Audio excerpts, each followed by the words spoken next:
Bonjour à tous, je suis Patrice Marcadet et vous écoutez Et maintenant, le podcast qui donne la parole comme on donne la main.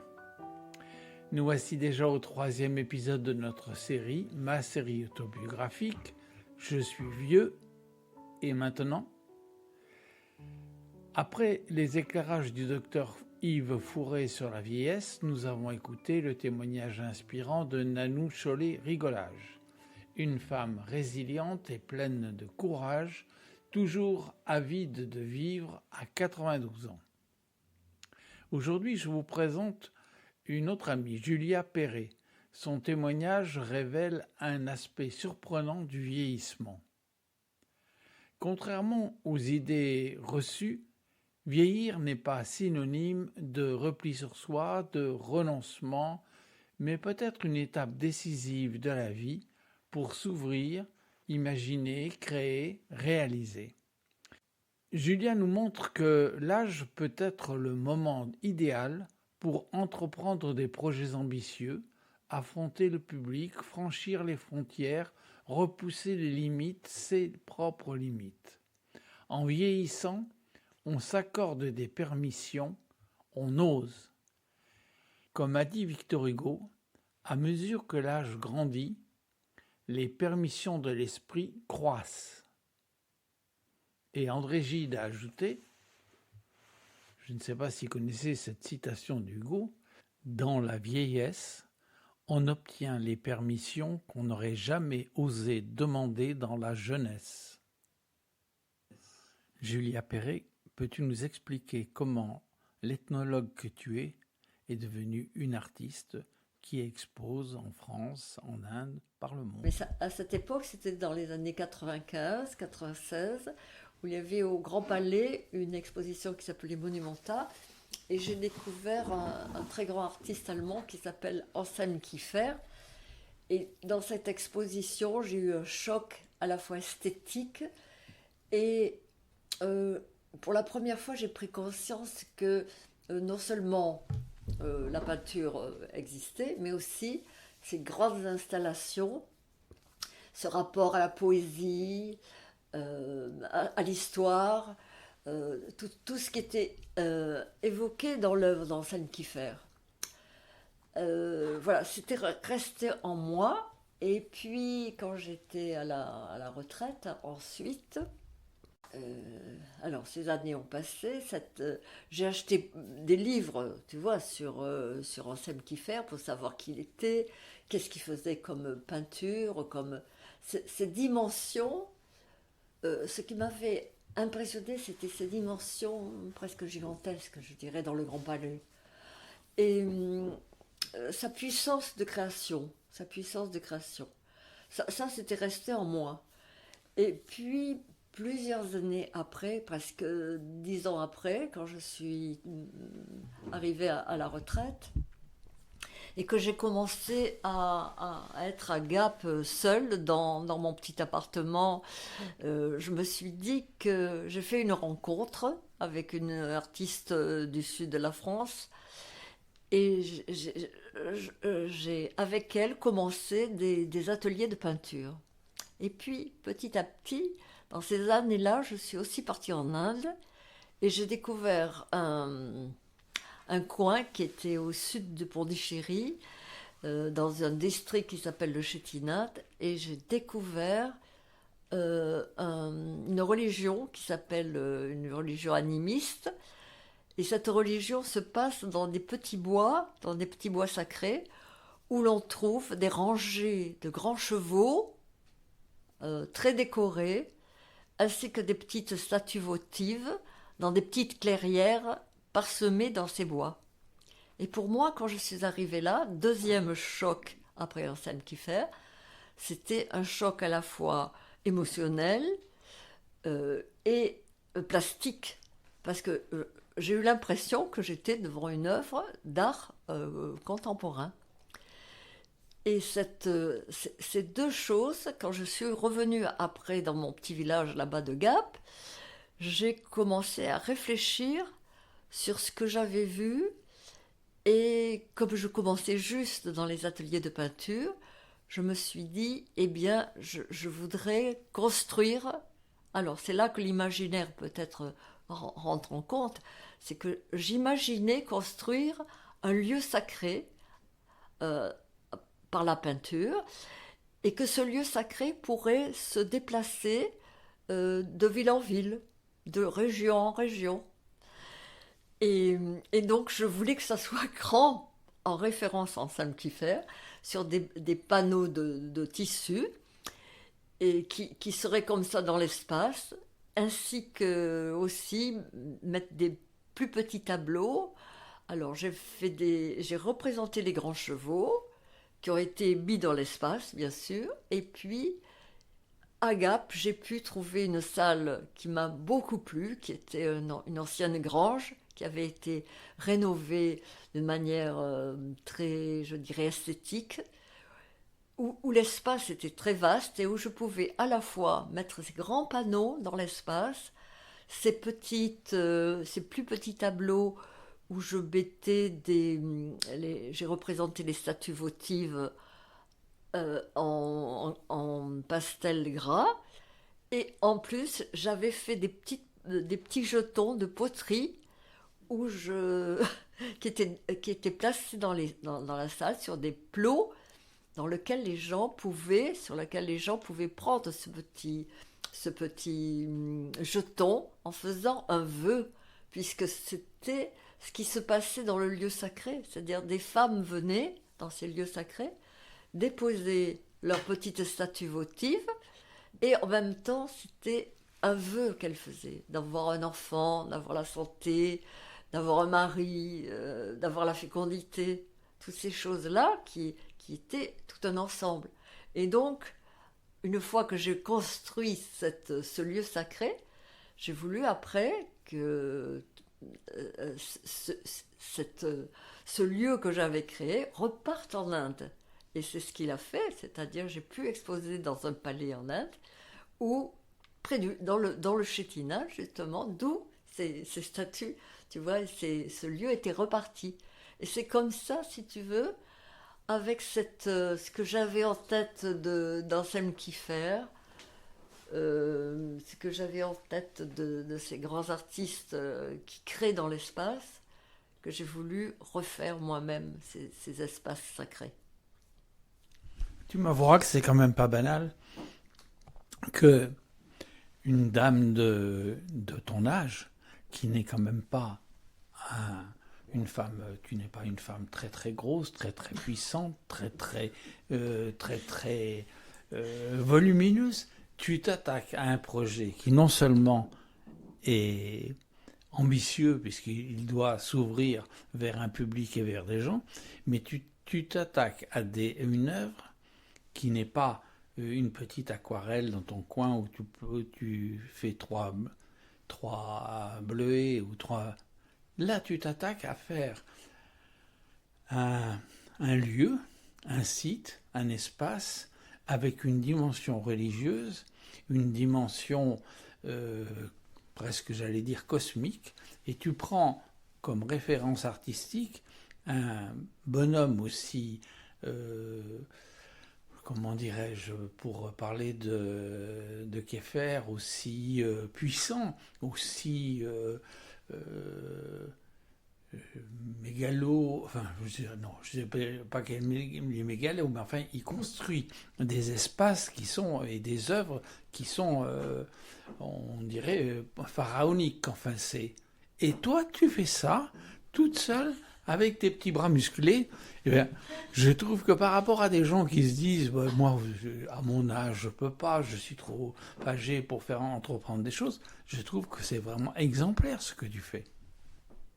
Alors, je ne sais pas, mais tu vois, j'ai la joie encore, à la fin de l'année, de rapporter justement mes chevaux, mes grands panneaux qui vont être exposés dans un petit bar, on peut dire, sur une place de Fort Cauchy en Inde. Donc, mes chevaux vont revenir en Inde, ce lieu sacré va être reconstitué dans un petit espace, là, mais peu importe. Et, et ça va tomber au moment de la Biennale d'art contemporain de Cauchy. en Comme par 2024. Voilà. Ouais, écoute, c'est extraordinaire comme parcours Alors, que je ne suis pas dans la biennale, hein, je ne suis pas dans la biennale, mais ça tu es va. synchrone. Voilà, c'est synchro, comme tu dis. Et alors maintenant, quels sont les projets que tu as? Alors, après avoir travaillé sur le bord du monde, que vous connaissez, maintenant je travaille sur un mot qui s'appelle réparer. Réparer, c'est une idée qui m'est venue quand j'ai visité le cimetière d'un village, d'un très beau village dans les Hautes-Alpes qui s'appelle La Grave. C'est un cimetière ancien, qui date de la guerre de 14-18 jusqu'à la guerre de 39-45. Donc il y a des soldats qui sont enterrés dans ce petit village, ce cimetière. C'est- et en même temps, c'est un cimetière tout à fait original parce que euh, c'est, c'est, je dirais, c'est pas que c'est entretenu, mais pousse là sur les tombes sans plaque, tu vois, sans plaque. Poussent là des herbes de montagne, c'est-à-dire des grands chardons bleus, des clochettes, enfin tout un tas de plantes de montagne, de fleurs de montagne. Et quand on rentre dans ce cimetière, on a l'impression d'être avec la photo de ces personnes, même des guides de montagne qui sont décédés dans la montagne, on a l'impression d'être dans un champ de fleurs et en même temps de voir ces croix qui sont en triangle, très spéciales dans les Hautes-Alpes, c'est quelque chose de assez saisissant, de recueillement et de cosmologie, comme tu disais. Voilà. Et donc je me suis accaparée de cette histoire de chardon bleu dans ce cadre pour le lier à mon histoire personnelle. Voilà. C'est-à-dire ou d'en faire quelque chose qui serait entre des choses de chardon bleu piquant, quand tu ne peux pas les couper comme ça, hein, simplement tu les admires, et en même temps sur à la fois si tu veux, quelque chose qui pourrait réparer. Alors, il faut que je parle de moi, c'est-à-dire dans ma jeunesse, en classe de seconde, je participe à une sortie botanique avec mon prof de sciences naturelles dans la campagne, je ne sais plus où, et on devait relever les plantes dans des haies. Et donc on entendait le prof dire le nom des plantes, et il fallait d'abord en couper un petit morceau et puis marquer le nom. Et dans ce nom, moi j'entends herbophomme battu plus loin. Et je marque herbe, E-H-E-R, bophome, F-U-M, battu. Comme si c'était un nom latin. Voilà. Et arrive la correction, le prof me dit c'est pas herbophomme battu, c'est l'herbe aux femmes battues. Ah. Voilà, l'herbe aux femmes battues. Et donc, je vais voir sur le dictionnaire, cette herbe aux femmes battues, la plante s'appelle le tamier, c'est une plante, une liane, et cette liane a un rhizome. Et ce rhizome est important depuis le XIIe siècle parce qu'il soigne les ecchymoses. Et c'est pour ça que la plante s'appelle l'herbe aux femmes battues. C'est parce qu'on a des bleus, voilà, des coups. Quand on reçoit des coups, on peut se mettre ce rhizome qui guérit. Donc je me suis dit, à la fois cette plante évoque quelque chose, mais en fait, elle peut te guérir aussi, elle peut te réparer. Voilà. Elle peut guérir tes bleus. Alors, symboliquement, voilà. Donc j'essaie sur ces toiles, d'à la fois, si tu veux, faire passer quelques lianes dans mon travail, en faisant des grands jours, en faisant des grands chardons bleus, et où se mêle à la fois la broderie, puisque je fais des jours, je fais tous les bords de ces grandes toiles, il y en aura des grandes et des petites, Et il y a de quoi à voir à la fois sa blessure avec le chardon, qui est bleu quand même, donc il peut être très esthétique, très beau. Et en même temps, vous avez la plante qui peut vous réparer. Donc, il y a, dans ce que je présente, il y a à la fois l'évocation de quelque chose de piquant qui peut vous faire mal, du mal, et en même temps, une espèce de réparation. Voilà. C'est pour ça que ça s'appelle réparer. J'en reste sans voix. Donc, non seulement une dimension religieuse, mais maintenant une dimension thérapeutique. Peut-être, voilà. Bon. Et en même temps, je me guéris moi-même, sûrement, en construisant ça. Mais en même temps, les jours que je fais, j'en fais des jours, je fais des jours, parce que, si tu veux, j'avais une bonne grand-mère avec laquelle je faisais des jours quand j'étais jeune. Donc, je rejoins ma jeunesse, je rejoins une sorte de constatation des mots que j'ai eus, MAUX, et en même temps, aujourd'hui, je peux dire que j'en suis réparée. Voilà. Et je peux dire aux gens, allez-y, il y aura, voilà, dans cette tige de tamier ou de l'herbe enfin battue que je vais passer, il y aura des feuilles, des vraies feuilles que je vais attacher aux branches, à cette petite liane. Et dans ces feuilles du tamier sont en forme de cœur. Ce qui rejoint, on revient dans le cimetière, contre le mur du cimetière, il y avait comme un grand tableau où il y avait des cœurs, plein de cœurs en métal, avec le nom des gens et leur date de naissance et de mort. Et c'est encore de la réparation. Le cœur est là. Donc moi, ça me rappelle Boltanski et ce qu'il a fait à propos de l'univers des cœurs, de tout ce qu'il a récolté comme battement de cœur, le battement de cœur du monde. Et là, voilà. Et donc voilà, entre Boltanski, Kiefer, et voilà. Je me suis laissé dire qu'il y avait même ton cœur dans les cœurs de Boltanski. Je me trompe pas, non? Mon cœur? Oui, il n'y a pas de battement de ton cœur? Si. J'ai eu le battement de cœur. Oui, j'ai fait l'expérience de Boltanski, ça c'est sûr. Oui. Voilà.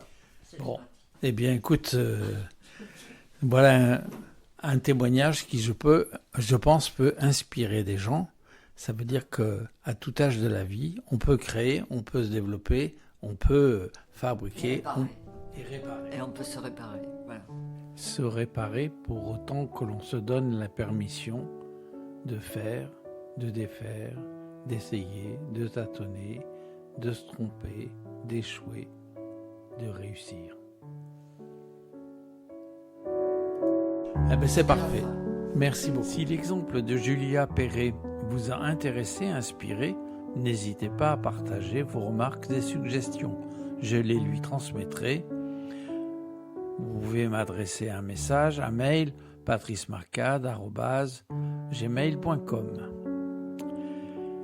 Je suis vieux et maintenant, la série continue, consacrée à la vieillesse.